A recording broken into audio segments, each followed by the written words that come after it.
Welcome to the Gene Policini Center on the campus of the Rochester Institute of Technology, where tonight it is an Atlantic hockey showdown between the hometown Tigers and Falcons of Bentley University. Number 21 for the Falcons is Jonathan Desbiens. The sophomore from Montreal has been a Tiger killer. He scored 2 goals last night to lead Bentley to victory, giving him 6 in 3 games here at the Policini Center. You are watching RIT Sports Zone pregame live, presented by Taylor the Builders, highlights, live interviews, so much more on the way as we get you set for RIT Sports Zone's live coverage of Tiger hockey at the top of the hour. Good evening, I'm Kevin Roach, and welcome to RIT Sports Zone pregame live here on CW Rochester and streaming online at RITSC.com. Well, after a disappointing January that saw the Tigers record just 2 victories and 3 points overall, RIT entered last night clinging to 7th place in the very tight Atlantic hockey standings, 7 points from the top, but just 5 points from the basement. Tigers in desperate need of points as they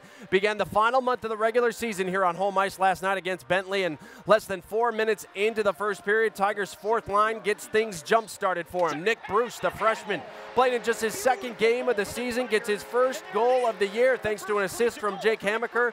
It was 1-0 RIT. Later in the period, after a slashing penalty on Bentley, RIT gets its first power play opportunity of the night, and Adam Brubaker with a rocket from just inside the blue line. Jason Argue never saw it. Brubaker's 7th on the year. Tigers' first power play goal in 5 games had him up 2. But Bentley would get their first power play opportunity after a Bruce penalty, and Connor Broussard strikes top shelf on Ian Andriano, number 8 for him on the season, 2-1 RIT after 1 period of play. Second period, Bentley with way too many odd man rushes last night, and this was one of them. It cost RIT. Jonathan Desbiens gets the equalizer to knot us up at 2. Final seconds of the period. What an opportunity here for RIT to go back in front. Sean Cameron denied by Jason Argue, who's up to the challenge and kept us knotted at 2 through 2. In the third, another 2-on-1 opportunity for Bentley. Jake Kapula in front puts the loose puck in to give the Falcons the 3-2 lead. Then just 41 seconds later, oh, here comes Bentley again. Rainer Gorowski misses, but watch how the puck goes right to Desbiens on the backside, and he puts it in for his 2nd of the night. 4 unanswered goals for Bentley at that point. And then late in the period, Tigers pulling Ian Andriano for the extra attacker, and they would get on the board, and it pays off. Eric Brown getting his team leading 17th on the season. RIT back within 1 with 1:04 left to play. Late chance for RIT off the face-off. The puck's going to come to Abacur Duckus, and he almost puts it past Jason Argue, but Argue controls it and then tempers Flair. Oh, it should be interesting tonight. Bentley holds on last night, though, to beat the Tigers by a final of 4-3. We came out hot, like it was a good jump, but again, I think just defensively all through the lineup, we just slacked a bit and let them back in the game, and then I think we got behind ourselves and couldn't crawl back. Guys are frustrated. We need to get these wins. We know where we're at right now, coming down the stretch, but I think it comes down, we just got to relax here and get back to what we were doing in the first half of the season. I mean, come playoff time, we have to be playing our best, so now we have about 8 games left to figure it out. We only got so many games left, and we always talk about the Friday night games, a big one to get the weekend off to a good start, and we've had trouble with that recently. So we tried to get that win tonight, but now we're going to have to push for a split tomorrow. What is it about Friday? I mean, does that become a mental thing, or everybody's talking about it? I think so. It might be a little bit mental. You know, I think we got to just dig deep, because those points are what we need to push up the standings. Now we can't just settle for a split. Yeah, so RIT has now lost 8 straight Friday night games, and it is just 3-9 on Fridays this season for the Tigers. You almost wonder if it's become partially a mental thing for this group of Tigers, who have honestly looked like a different team from Friday to Saturday. Saturdays, they're unbeaten in 9 of 13 games, a totally different story. Now, last night, Bentley outshot the Tigers 32-28. Falcons went 1 for 6 on the power play, while after going 3 for 32 on the power play in January, RIT 1 for 3 last night. They got to get the special teams going if they hope to make a run here, too. RIT head coach Wayne Wilson called Friday's performance one of his team's weaker games this season as they continue to lack consistency in all phases of the game. The head coach standing by live now with our John DiTullio. John? All right, thank you, Kevin. You know, Wayne, your team was sloppy last night. What are you expecting tonight? And pretty much a must-win, would you not say, against Bentley? At this time of year, everything's a must. You know, and you got to get points on the weekend. You know, we can salvage a weekend by getting a split. It just doesn't move us up in the standings. It kind of keeps us where we're at. But You know, so we've got to get 2 points tonight. And really for us, it's our defensemen getting the puck out of the zone as quick as possible and making tape-to-tape passes and letting our forwards go with it last night. We were just too many tip pucks, turnovers, just sloppiness and too many odd man rushes. So that was 3 of their 4 goals were odd man rushes, and then Ian, probably his best saves were probably on another 3 or 4 of the odd man rushes. And by that, Ian gets the call again tonight. Yeah, I thought he played very well last night. I think it could have been much worse last night if it wasn't for some of his timely saves. But, you know, we didn't, we gave him a good test back there. And I think a lot of it was our own doing. So we've got to do a better job here tonight in cleaning up our play and our pinches and no odd man rushes against. You know, Saturday night's your night. You guys play well on Saturdays, Wayne. Yeah, well, yeah, we have played very well on Saturdays, but we've got to continue, and we can't just think just because we have in the past it's going to happen tonight. We've got to have a different mindset. We've got to be aggressive, as we talked last night. I thought last night was a pivotal game in us getting going and getting on a run. Now our backs are up against the wall for the weekend, and we've got to respond here tonight with a good performance. Well, 7 wins on Saturday. I got a feeling a snowman's happening tonight. Number 8, buddy. Yeah, I hope so. Okay. That does it here with head coach Wayne Wilson. Now for a preview of Bentley, let's send it over to Kim Bernsen. Bernsey? Thanks, John. Yep, standing here with Bentley head coach Ryan Soderquist. Coach, big rally for your team last night, scoring 2 goals less than a minute apart in the 3rd period. How were you able to hold on for that win? I thought we did a good job. RIT came out pretty strong, got a 2-goal lead, and we got a big power play goal there at the end of the first. Had some big saves and got a little momentum in the 2nd period and was able to rattle off a couple goals. I thought our guys did a nice job in the 3rd period, securing the win. And you made a decision to switch it up in goal tonight. What is the reason for that? We have 2 great goaltenders, so we have faith in both those guys. Aiden actually coming in tonight was actually sick earlier in the week, so ours got the start last night, did a good job, but Aiden's going to get back in there tonight for us. We saw a little bit of frustration out there last night between the 2 teams, getting a little chippy. Are you expecting that to kind of carry over into tonight? It's always chippy at the end of the game. It was a 1-goal game, and it got down to 5 seconds left there. And, you know, I think RIT was obviously a little aggravated. They couldn't score, and obviously we're protecting our goaltender there. But I think it'll be a pretty clean game tonight. Thanks, Coach, for your time, and we'll talk to you later in the game. John, Gene? All right, Kim, thanks so much. We'll check back with you in just a bit. Only 8 games remain for the Tigers, and boy, do they have a lot of work to do to get where they want to be. After last night's loss, the Tigers dropped from 7th in the standings to 9th, which means if the season ended today, they would have to play a first-round series on the road at Air Force. As for Bentley, they're just 2 points back of RIT, feeling good, while after last night's convincing 5-1 victory over Canisius, Holy Cross sits atop the league at the moment with 28 points. And I say at the moment because earlier today in Atlantic Hockey, Robert Morris completed the sweep of Sacred Heart to remain just 2 points behind conference leader Holy Cross. The Crusaders trailing right now 4-2 at the Harbor Center against Canisius in the 3rd period, so we may have another first-place tie between the Griffs and Crusaders after this weekend. And then tonight, Air Force and Army West Point look to complete sweeps of AIC, and Niagara will update those scores for you during the intermission report. Well, still to come on the program after a record-setting season a year ago, the RIT baseball team got a much-needed upgrade for the upcoming year. Plus, he's the Tigers' top scorer this season. Number 16 right there, Eric Brown, recorded his career-high 17th goal of the season last night. Brown will join our Kim Bernsen next as we get you ready for RIT and Bentley. This is RIT Sports Zone pregame live.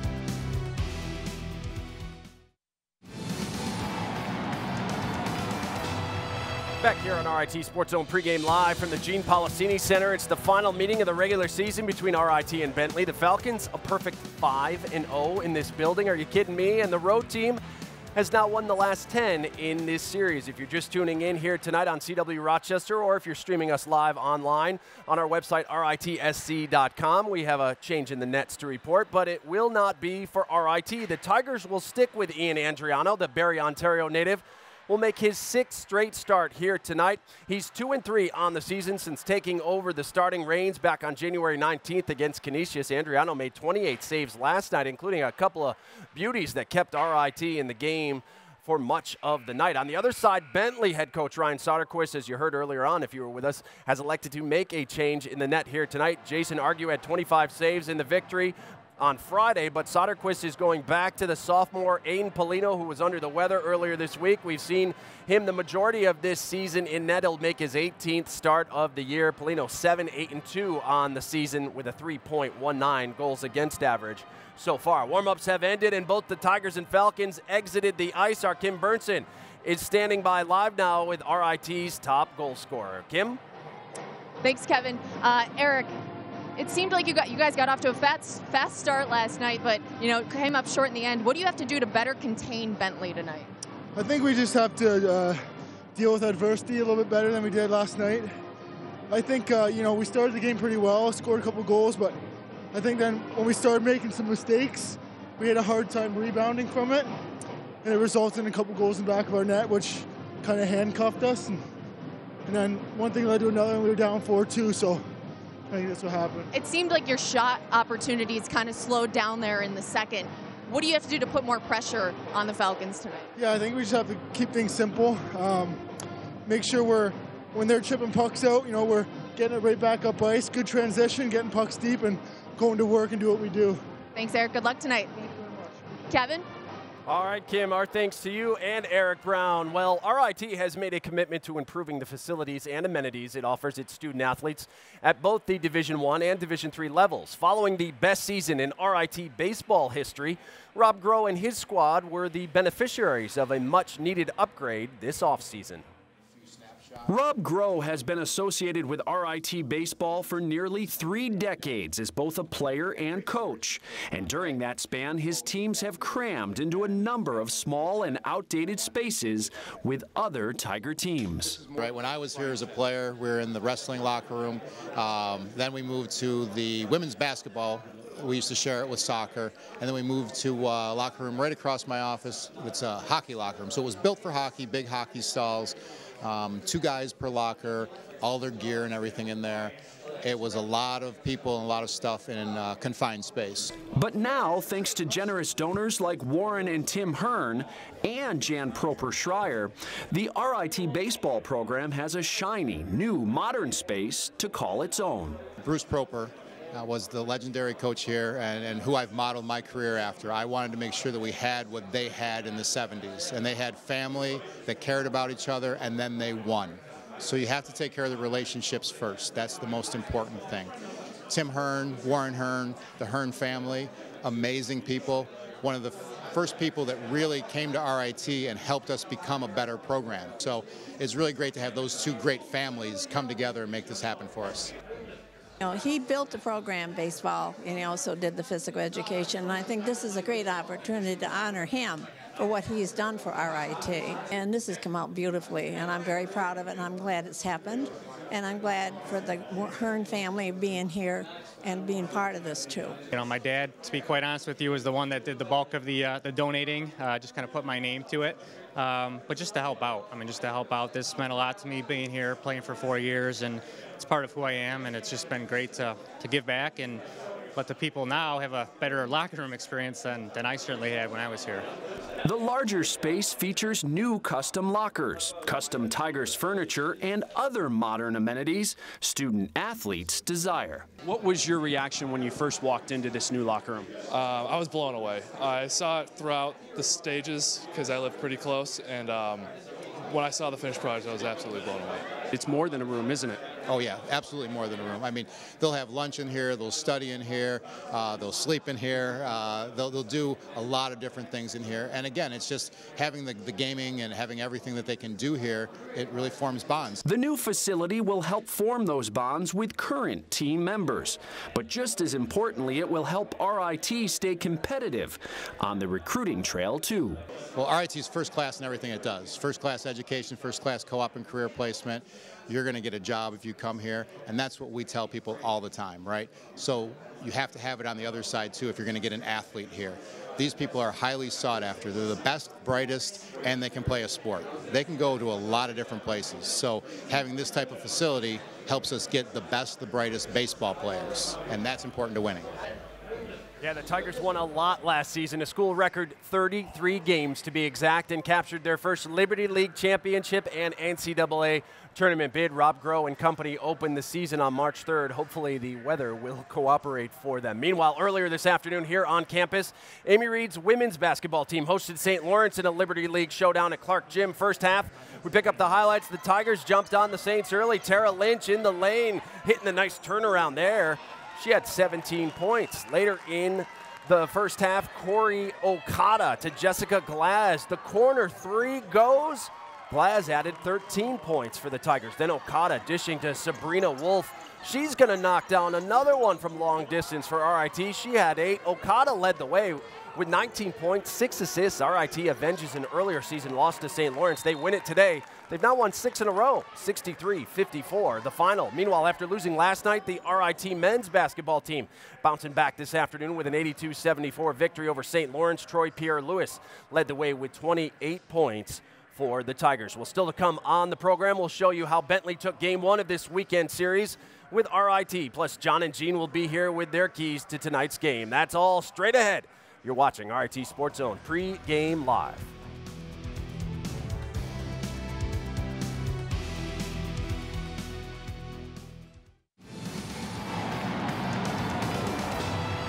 Nick Bruce, second time he's been in the lineup this season. Number 26 for the RIT Tigers. Centering pass, it's goal! Beautiful goal for the Tigers, and there it is. The first collegiate goal for Nick Bruce. Well, by the way, that's a compliment. I wish somebody would say that about me. Tools. You look. Oh, it counts! Fire down! Brubaker on the power play. And the Tigers lead 2-0.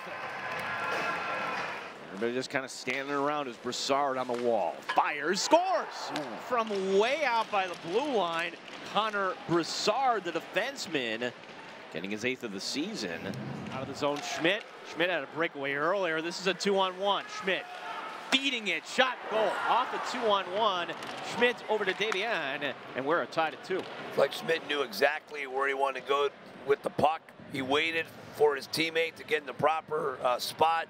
Man, this is textbook. Valenzuela with the back check there. However, it's taken away. 2-on-1 going the other direction. Quick shot, Andriano again, and it's a goal. Norris tried to hold up, and that's number 19, Jake Capula. And Bentley takes their first lead tonight. And now Gorowski going in. That's going to be knocked away. And another goal. Getting in deep. His second tonight by Davian. And now it's 4-2. And hard to pin this on the goalie, John, if you're getting in that deep. Yeah, if you're just joining us here on RIT Sports Zone pregame live, it was not a good night for the Tigers. Sloppy play leading to a 4-3 Bentley win. If you want to watch the highlights again or highlights from any other home games this season, just head to our website, ritsc.com, and click on Hockey Central. Well, it was Groundhog Day yesterday, and while the same day isn't repeating over and over like it did in the 1993 film starring Bill Murray, there's no denying that there has been a distinct pattern to this season for the RIT Tigers. Joined now by John and Gene. And guys, I just checked. It's Saturday. Tigers are in good shape, right? We have no more Friday night games, John. What is it with this team? Wayne can't explain it. It's bizarre. This is where normally they play good hockey, is in the month of February, but it's been a trend all year. They have not put together a 2-day stretch. Think about it. That's amazing. They only have 3 wins on Friday, and their last Friday night win came back in November. To me, it's mind-boggling. We've been covering this team 10 years. Well, now the Tigers in 9th place of Atlantic Hockey. So tonight, important game as Bentley coming in. A Bentley team, John, that it's not an offensive powerhouse, but we saw last night Jonathan Dabian, our player to watch, 2 goals for the Falcons. Really caught us off guard. You know, Kyle Schmidt came in as their big gun, and then number 21 lit him up twice. They had a good chance for the hat trick last night. Not a big kid, only 5'9", but a dynamic playmaker. He was a factor, I thought, on both ends of the ice for the Falcons. Yeah, so Dabian from Montreal, Quebec, our player to watch for the Bentley Falcons. For the RIT Tigers, when the Tigers were getting to the playoffs, John, in the NCAA, it was really their defense giving their offense a lift. It hasn't really happened. So one of the guys had a goal last night, Adam Brubaker. Got him going last night, a big goal. He's probably got the hardest shot. It's a rocket of a shot,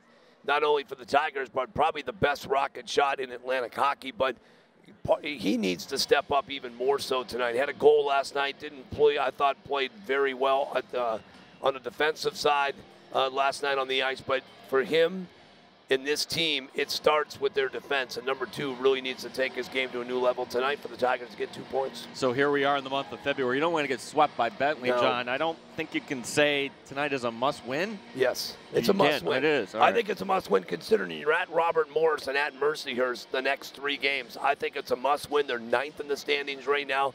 You're at home.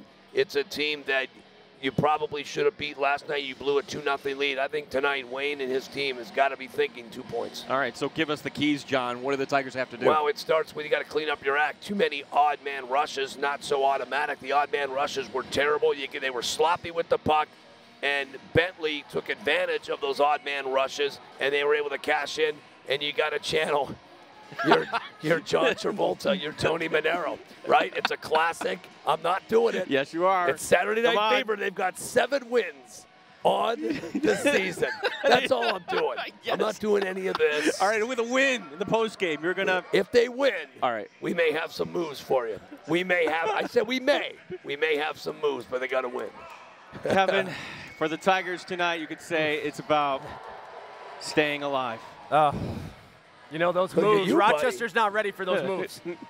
Just not ready, but hopefully we'll be dancing after this one, guys. Thanks so much. Well, while most alums return to Rochester for Brick City homecoming each fall, the RIT men's hockey program has started a nice homecoming tradition of its own. Since the Gene Policini Center opened in 2014, RIT hockey has hosted a reunion for former players and their families. It includes an on-ice reunion, too, and the little ones were out there joining the former Tigers as well. Former players on the ice this afternoon, among them 2006 grad Tristan Fairbarn and 2003 grad and RIT Hall of Famer Mike Bornazakis. Good to have the RIT Tiger family back in town this weekend. Well, still to come on the program, if you weren't with us last night, we'll tell you how you can get your hands on a nice piece of Tigers memorabilia as we are closing in on game time between RIT and Bentley. This is RIT Sports Zone Pre-Game Live.